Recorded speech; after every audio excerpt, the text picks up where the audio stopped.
路易十六统治到一半时，法国大革命爆发了。放到今天来看，大革命会爆发实在毫不意外。毕竟1788年时，法国政府的公债已经累积到40亿里佛了。1里佛约等于500克白银，40亿就是20亿公斤的白银。20亿公斤的白银大概可以换算多少钱？大家可以自己算一下。那是1780年代的法国，人口不会超过2500万，20亿除以2500万，也就是每个人要背债超过80公斤的白银，人民会不爽，也就完全可以理解了。关于大革命的原因，有人说气候异常，也有人说长期战争造成人民压力过大，更有人说赋税太重、失业率高，或参加美国独立引进革命思想，还有人说是资产阶级刻意在带风向，原因实在非常多元。总之，在7月14这天，超多法国民众把巴士底狱围了起来，他们想拿到监狱内部储存的武器跟弹药。虽然镇守监狱的洛奈侯爵答应停火，但是他最后还是被拖出来打死了，头还被游街放 QQ。其实当时巴士底狱只关着7个囚犯，其中一个还是因为道德罪被收押的贵族萨德侯爵，也就是 SM 里面那个 S。萨德侯爵因为主张跟时人想法比起来太过前卫，被当成精神病对待。但巴士底狱作为王权的象征，大革命这一炮是躲不掉的。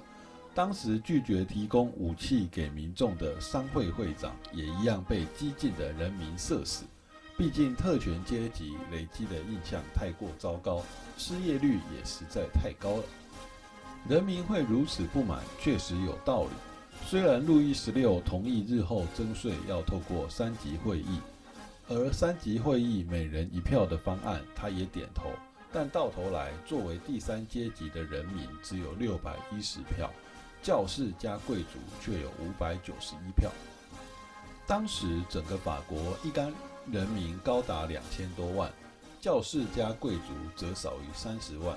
这时，出身贵族阶级的神父西埃士看不下去了，他写了一本小册子，批评说：第3阶级是什么？是一切，是整个国家。第3阶级在政治中的地位又是什么？什么也不是。原来早在200多年前，就有人举起人民的法锤了。因为对3级会议不满，人们组织国民议会。虽然一度被路易16关闭场地，但他们又转移到附近的一座网球场，发表网球场宣言，说要建立宪法，限制王权。这时，被派去参与美国革命过的法国英雄拉法叶也跳出来支持国民会议，并帮忙写下人权宣言。更多的教士跟贵族看到风向好像变了，也跑来参加国民会议。凑巧，跟民众要好的财政部长被国王开除，人民觉得国王想干涉议会，就变成巴士底狱那一幕了。可是制宪也没办法马上让国家变有钱，粮食问题更不能立刻解决。于是有些国王侍卫散播假消息，说王后在王宫中储存了不少食物。想当然，大家一定会非常不爽。于是7000名妇女、2万个国家卫兵就一起去邀请国王住回巴黎。路易16也正式承认国民议会。接下来，议会宣布没收教会财产，废除贵族阶级，把教会也纳入国家管理。国王当然就通通同意了。路易16感觉局面正在逐渐母汤，害怕最后他们可能会被议会干掉，就想变装逃跑。结果跑到一半被发现，这位大哥，你跟硬币上的人长得有点像哦。不是，你就是国王吧？然后路易16一家被抓回巴黎，死在自己协助改良设计的断头台上。虽然当时法国农民还是蛮喜欢他的，但是巴黎市民就不这样想了。处死路易16的场面有点混乱，据说超过2万个人到场。国王宣称自己是因为莫须有的罪名而死，但群众不理他。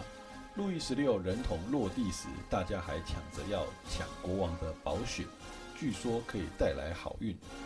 如同后来进行恐怖统治的罗伯斯比所说：“路易必须死，因为共和必须生。”这时，许多人讨厌国王，针对国王家族的假消息开始满天飞，还说王后跟自己的小孩通奸，实在是个混乱的时代。国王王后一死，他们的许多亲戚，也就是其他国家的国王们，深感大事不妙，于是组织反法联盟，这才开始试图消灭革命的火苗，避免自己也被人民送上断头台。为了驱赶外国的入侵势力，也为了平息国内的反抗声浪，这时法国开始进行恐怖统治。恐怖统治可能是巴雷尔所提倡的，但不管是谁开始，都造成了大量伤亡。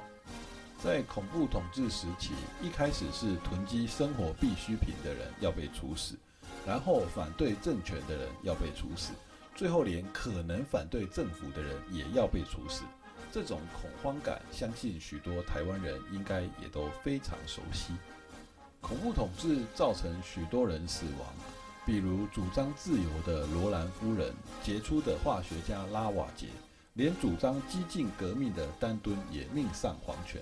据说总共有数万人死在断头台上。对于拉瓦杰的死，后来数学家拉格朗日就说，他们只一瞬间就砍下了这颗头。但再过100年也找不到像他那样杰出的脑袋了。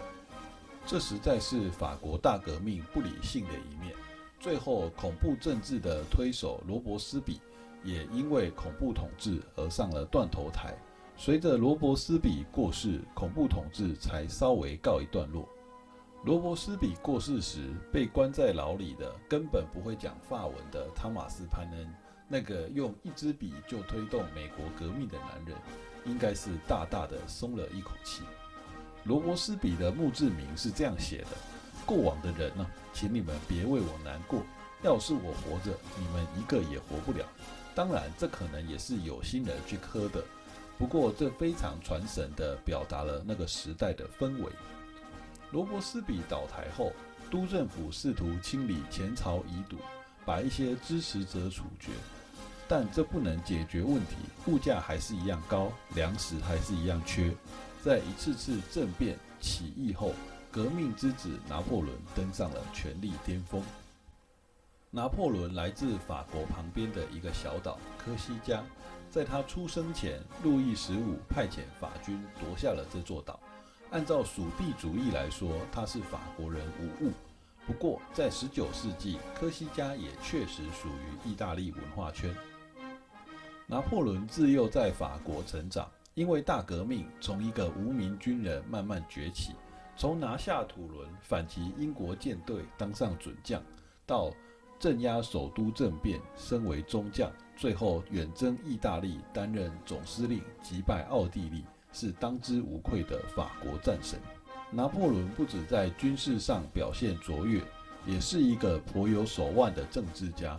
他联合弟弟吕西安以及其他政要共同发动雾月政变，成为第一执政，走上独裁者之路。关于拿破仑做过的事情实在太多，又有许多都颇见成效，不禁让人怀疑是不是每一件都真的有他的功劳。比如他曾经亲自指挥打赢过50多场战役，又参加过几十次的法典会议，还自己加冕了自己。